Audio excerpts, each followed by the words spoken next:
Okay, so if you've gotten this far in the course, you're probably thinking now, come on, dude, teach me something I don't know, and you're probably making some snide comment and the remarks right now like this is so basic, and that's okay. It's hard to make a class that fits everybody's level, but so far we've just showed basic policy tools, which probably a lot of you know already if you're in this course, but maybe you're wondering how I did some of the decor stuff, which is a little more complicated perhaps. Well, the truth is I bought a lot of the day before, but I did also make some of that. I can make it all myself, but buying it is a lot cheaper and faster. A lot of times. So I actually suggest doing that because when you buy stuff, someone has probably spent days making that just perfect, and it costs you like 15 bucks to buy it. So let me ask you, this is 3 days worth of your time. Worth $15 or not is worth a whole lot more than 15 bucks. So buying it is actually the way to go sometimes. But sometimes, oftentimes, you have to make something completely custom because a designer or a client says, I want this. And you look all over the internet and you cannot find the object that they want in 3D. So you just have to build it. See, it's very handy to know how to build it all yourself. But if it exists on the internet already, buy it specially if it's high quality. Well, only if it's high quality. Okay, so this little home decor thing, there were some interesting modeling tricks that went on with this, so I'll go over some of those because this is no longer basic poly modeling. There is some of that, but there's also some other tools that maybe you haven't seen before, and maybe you have, and you're still going to make your comment anyway. That's okay. At some point, I bet you I'll teach you something that you've never seen before. Okay, so let's just start with a circle here. Let's make the interpolation go up, so it's a nice circle. Kate, what this is just like a ring with kind of like Christmas lights strung around it. Okay, so it is sitting on a base. So how did I make that? Well, I'm not going to model the light bulb because that is just basic poly modeling. It looks like I've actually got a mistake in it right there. And if you look inside, it just got the little filament. And I mean, the way you model that is just using basic poly tools. But looking really, really closely, I'd like a little Christmas light and just trying to mimic it. So it's just about being meticulous in your modeling, but using the same basic tools to enable a rendering on this little spline here, and I can see some fascinating, so I want the interpolation even higher. I like that. That's really high. But no fastening. Okay, so then to make this Christmas light string and string around it. What I did was make a helix right there.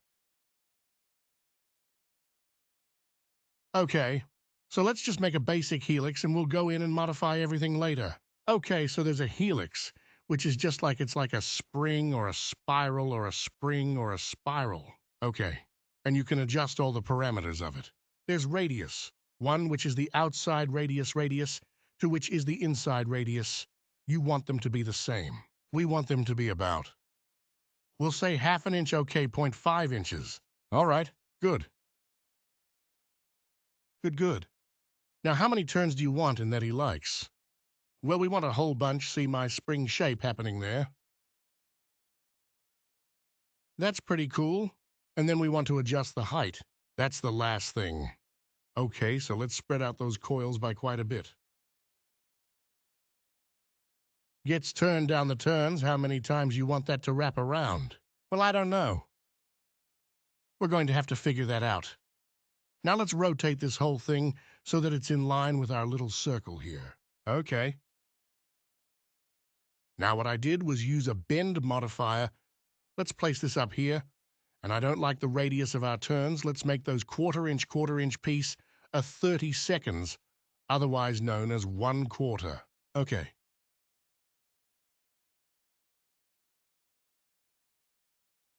Now let's try a bend modifier on that and see if we can't get it to bend all the way around that turn, the bend. Modifier is confusing because I don't know why. Just the angle and direction thing it doesn't is not really intuitive, but you can see making a circle there because if I took that and made the direction different like that 90 degrees. Now we're making a circle right. Okay, so let's move that into place here and it's going to be bending starting at the pivot. Okay, so it's actually working quite well. And when you're doing the bend modifier, I would suggest going into just a orthographical perspective views so you can see how it's bending. And then you'll know kind of how to adjust this from there. So obviously we want that at exactly 360 degrees, the direction as you saw was which way it's bending. You can bend it across different axes, and you can see the wacky stuff you can get here right. So you want to adjust this, and so you get something that looks like it's starting to form a circle. And then you'll change the direction to make sure it's going in the right direction. Okay. Now you can see it's created a circle here, which is what we want, but it's not a big enough circle. So that's where we go back into our helix, and we start adjusting, and we can put it on show and result so that we see what the end result is as we change the height of our helix. So right about there is what we want. Right there. And then let's add some more turns into it. So it goes around that thing a little more. And then let's change that. So it's right there. So it's kind of weaving its way around this thing. There's a couple spots where it's wrong I can see. And that's because our pivot is on the exact right place. Okay, so now adjust that height down. There we go. There it is how it should be. Just go right around that thing. Yeah. That's perfect. Okay.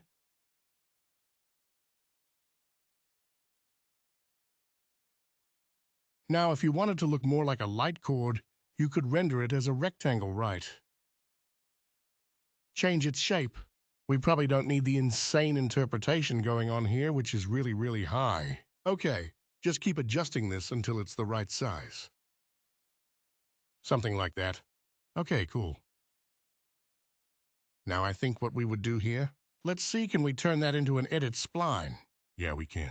Now let's just add spline tearing down. The intercalation won't work here because it's already kind of burned in making it.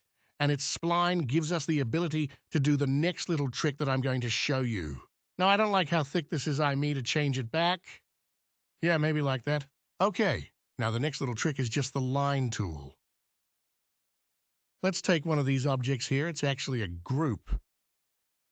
I've got the polygon of the light. Okay. Copy that over here, and we'll detach it from its group. But we'll take this light here, and we'll get it kind of position how we want.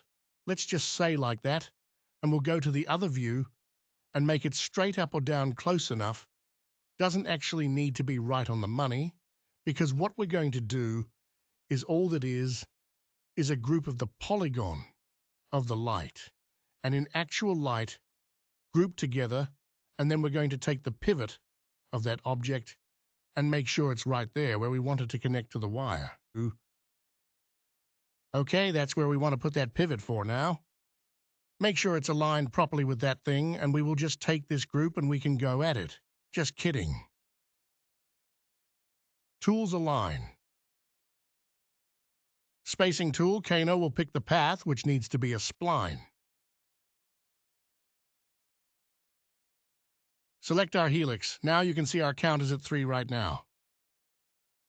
So it took that at its pivot and copied it around on our helix, which is absolutely not what we want right now, although it's close. So we want it to be in centers. We want it to be following, which means it follows kind of the direction of that line. You turn off follow, you'll see they all stay in the same direction. And then what you do is just go instead of count. We'll go to spacing, uncheck count, and see every 4 inches. Okay.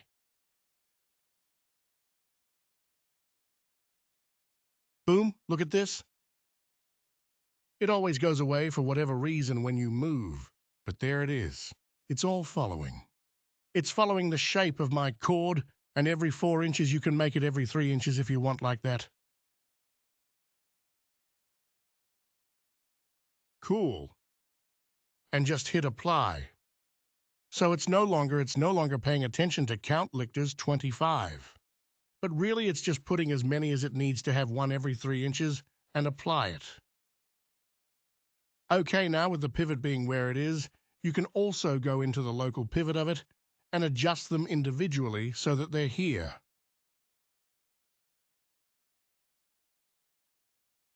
Okay, so like this one is going through the metal hoop, and we don't want that, so we can adjust it. You can check them all, make sure none of them are.